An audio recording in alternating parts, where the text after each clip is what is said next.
Bonjour à tous, j'espère que vous vous portez bien. Je vous retrouve pour le tirage du lundi 24 mars 2025. J'espère que vous avez passé un bon week-end, que vous vous êtes reposé, amusé, ressourcé. Et je vous dis à tout de suite pour le tirage. À tout de suite. Recoucou, me voilà pour le tirage. Alors, comme d'habitude, en haut, vie professionnelle, au milieu, vie sentimentale, et en bas, vie intérieure. C'est parti sur l'énergie qui vient pour nous demain. Nous avons eu, hop, c'est dans ce sens-là, les arts.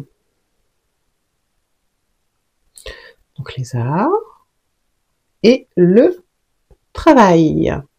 Alors, mis à part les personnes qui ont la chance de travailler dans un milieu artistique, musical, théâtral, cinématographique, etc., etc., ou les personnes qui ont pour travail une passion, ce qui n'est pas si courant que ça, mais qui arrive, c'est une très bonne énergie qui arrive pour eux. Voilà. Avec la reine de Pentacle, la justice et le 9 de Pentacle, on peut dire que vous pouvez équilibrer la balance pour que votre passion, travail et votre vie personnelle soient équilibrées. Encore que, vous verrez avec le conseil qu'il faudra peut-être se délester de certaines choses parce que vous y mettez peut-être beaucoup trop de responsabilités. Vous êtes peut-être auto-entrepreneur.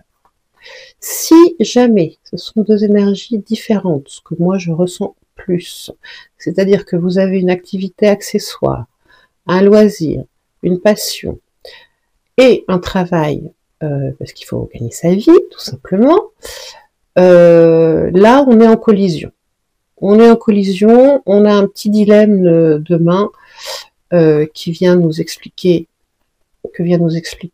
la reine de Pentacle, qui est une conseillère, la justice, avec les deux chats qui vont s'étriper là, les plateaux de la balance qui sont pas équilibrés, et notre petite justice qui triche, et le 9 de Pentacle. En fait, donc, avec la reine de Pentacle, vous êtes confronté à quelqu'un de carriériste, d'ambitieux, c'est pas un défaut, hein, c'est aussi une bonne chose d'être ambitieux, et qui travaille à la gestion financière, soit d'une entreprise, soit de la maison. Voilà. C'est une femme normalement qui est dans l'intimité extrêmement généreuse, réaliste, pratique, et qui prend cette décision comme ça. Voilà. Pas besoin de tergiverser 1000 ans. Avec la justice, eh bien, on nous dit qu'est-ce que vous choisissez? Est-ce que vous choisissez le travail ou est-ce que vous choisissez les arts, le loisir? Est-ce que les plateaux sont bien équilibrés? Est-ce que vous accordez autant d'importance à l'un qu'à l'autre? Est-ce que tout ça, ça fait pas un peu trop? Et nous avons eu le 9 de Pentacle qui lui nous dit votre aspiration, c'est aussi de vous ressourcer, de profiter de votre vie, des bienfaits matériels de votre vie, de votre calme, et de vous adonner à votre loisir ou à votre activité accessoire. Alors ce qui est très amusant, c'est que, pardon, si vous regardez l'arbre de la reine de Pentacle et du 9 de Pentacle, on voit que c'est le même. Donc, ça peut être une incitation à nous dire, votre activité accessoire ou votre loisir, il faudrait y accorder l'importance qu'elle mérite par rapport à votre travail. Voilà. Il y a une question d'équilibre à trouver. Il y a quelque chose qui est déséquilibré dans les deux. D'autant que nous avons eu le 10 de bâton. On l'a beaucoup en ce moment, le 10 de bâton. La carte avant le burn-out. Donc, 10 de bâton, on a pris beaucoup de choses, beaucoup de responsabilités, beaucoup d'objectifs. On est en train de grimper la montagne. Et il y a le petit chat qui nous dit, mais qu'est-ce que tu fais? Comment tu t'y prends? T'as même pas ficelé tes bâtons. Ça part dans tous les sens. Tu vas en perdre en cours de route. Et en plus, tu es en train de t'épuiser. Donc ça va pas. Il n'y a pas de méthode, il n'y a pas de logique. Il y a juste de l'épuisement physique. Voilà. Donc, quelque chose à réévaluer. Le 10 de bâton nous dit toujours déléguer, poser quelques bâtons un temps si c'est nécessaire, mais vous ne pouvez pas tout porter sur vos épaules. Si si la reine de Pentacle est votre N+1 et qu'elle vous dit tiens, en fait, il y a ce dossier-là, ce dossier-là, ce dossier-là, ce dossier-là, hop, hop, hop, hop, hop, hop, hop, hop. On essaye de mettre un petit peu un haut là, en rappelant que vous n'avez que 2 bras et un cerveau, et que si elle pouvait vous donner la priorité des dossiers, ça serait plus pratique. C'est un exemple comme ça que je donne au hasard. D'autant que vous avez eu l'allègement. On a le 10 de bâton, puis après on a l'allègement. Donc évidemment, allégez-vous des difficultés qui vous pèsent. Respirez. Elle est en pleine méditation, elle a son plexus solaire qui est ouvert, elle est dans la respiration, on voit le filet là. Donc n'hésitez pas à prendre des pauses, à alléger vos tâches, quitte à en différer quelques-unes ou à en déléguer quelques-unes, mais sinon vous allez exploser en vol. Voilà. Et si c'est compliqué pour vous, parce que vous êtes du genre perfectionniste et que vous vous dites si je confie ça à quelqu'un d'autre, ça sera pas bien fait, si je le fais pas tout de suite, ça va causer des problèmes, non, il faut changer votre vision de vue. Votre vision de... votre angle de vue, pardon. Là, on a le souffle aussi, hein. Donc respirer, déstresser. De toute façon, pour alimenter votre créativité, vous devez être plus léger. Donc, il est temps d'accepter l'imperfection. Vous voyez que ce souffle, il n'est pas parfait, hein, mais il alimente quand même une issue heureuse. Voilà, pour la vie professionnelle. Pour la vie sentimentale, ça pique un peu. Alors, nous avons le changement et la force. Alors ça, c'est à mon avis, c'est une énergie qui va vous animer très profondément.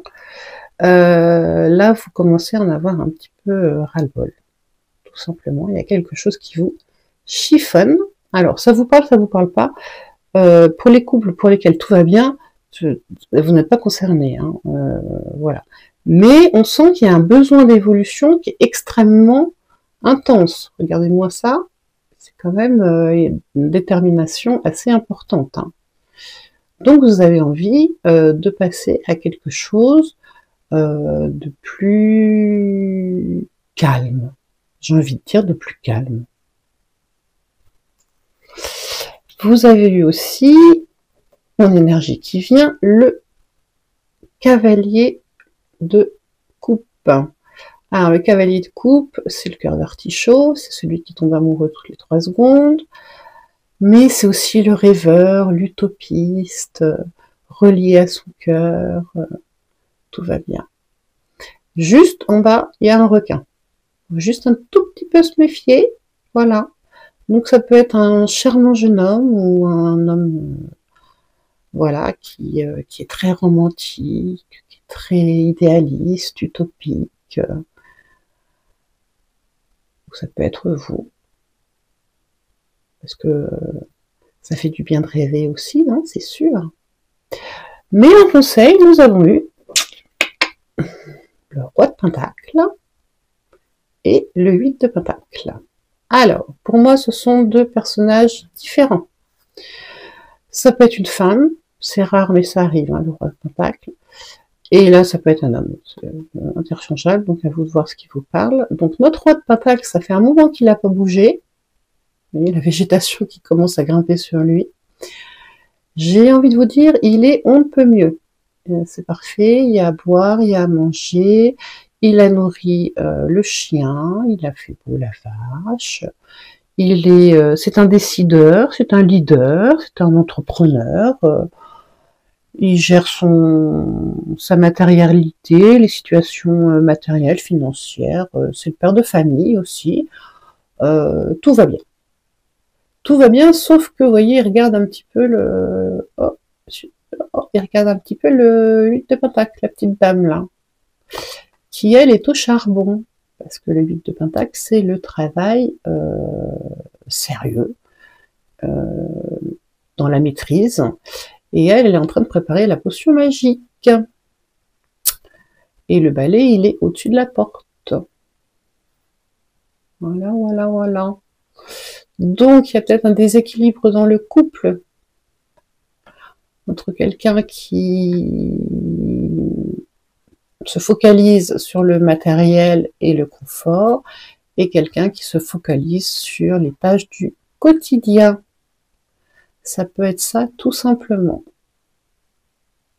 Donc le conseil avec ces deux cartes, on est dans la matérialité, on a toujours du pentacle, mais c'est peut-être de rééquilibrer entre le statu quo et l'action perpétuelle. Voilà. Il y a peut-être une répartition des charges à revoir en couple. Voilà. Ou si vous êtes célibataire, et il faut peut-être se pencher sur vos finances, ou il y a peut-être des choses à faire dans la maison.